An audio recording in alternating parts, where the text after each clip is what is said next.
Here is a quick tutorial on how to create and set up a WebEx meeting. At the moment, I'm using WebEx in my Safari browser, and you can also use the desktop app. I'm in the home section on the left-hand side, and you can see all of my upcoming meetings. If I'd like to schedule a meeting, I could click on schedule, or on the left-hand side, I can click on calendar. Now go to the right-hand side and click schedule to set up my meeting.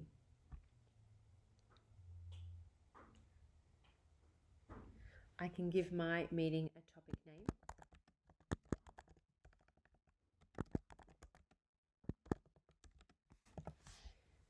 And I can see the password that has been set for this meeting.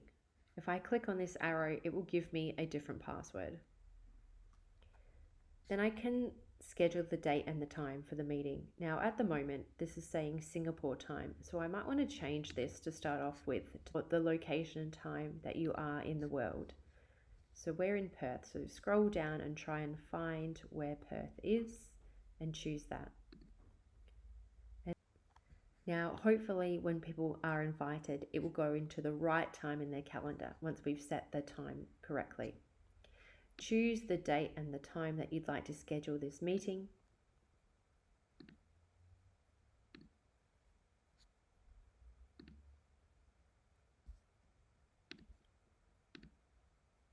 If you would like it to go for less than an hour, just choose 0 hours and then from the minutes decide how long you'd like to set this meeting for and click done. If you would like this meeting to happen at the same time each week for the same amount of time, you can click recurrence. And then you can set how many times you would like this meeting to happen over the weeks. That way you only have to set up your meeting one time. The next thing to do is to invite people to your meeting. Type in their email address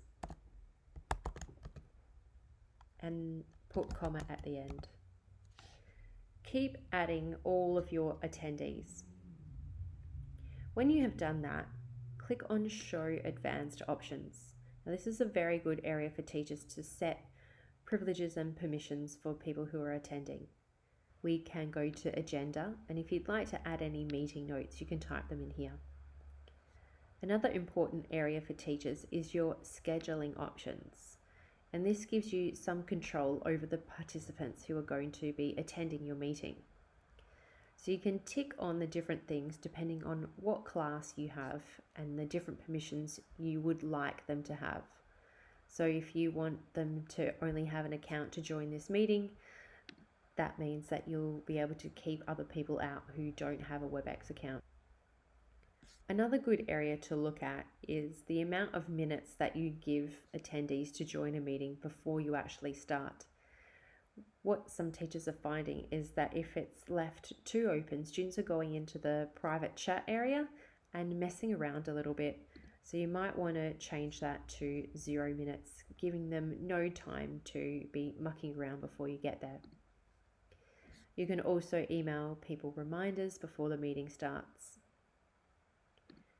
Edit meeting options gives you the ability to turn chat on and off, put notes in, enable closed captioning while you're talking. And then your edit attendee privileges is where you can decide what you want the participants to be able to do. So can they have a private chat with the host or the presenter or other participants? So if you don't want them to be talking with each other, you can tick this option off and then click OK. Now we can either schedule this meeting and it will send an email to all of the people who you have invited, or you might want to save as template so that you can send this to other staff members or use this again so you don't have to keep setting up meeting after meeting. Let's click on schedule.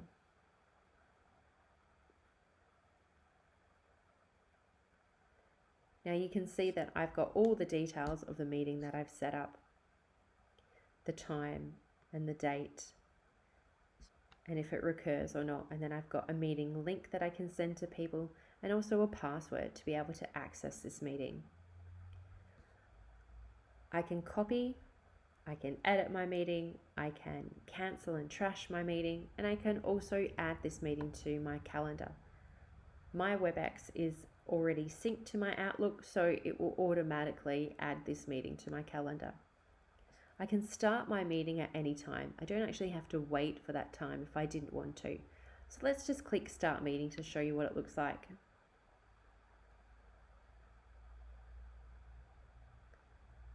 Can see that it's now loading. If I prefer to open the desktop app, I can, or if I want to keep using my browser, I'll click Join from Browser.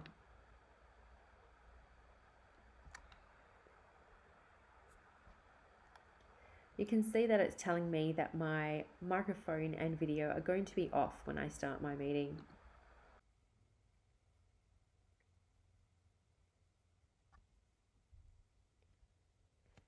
So let's click Start the Meeting.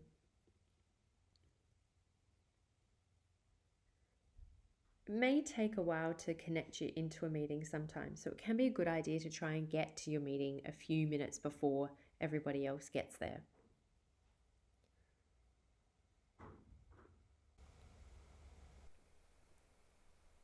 At the moment, I'm only conducting an audio meeting, and if I was to click this, it's going to turn off or mute me, and then no one's going to be able to hear me.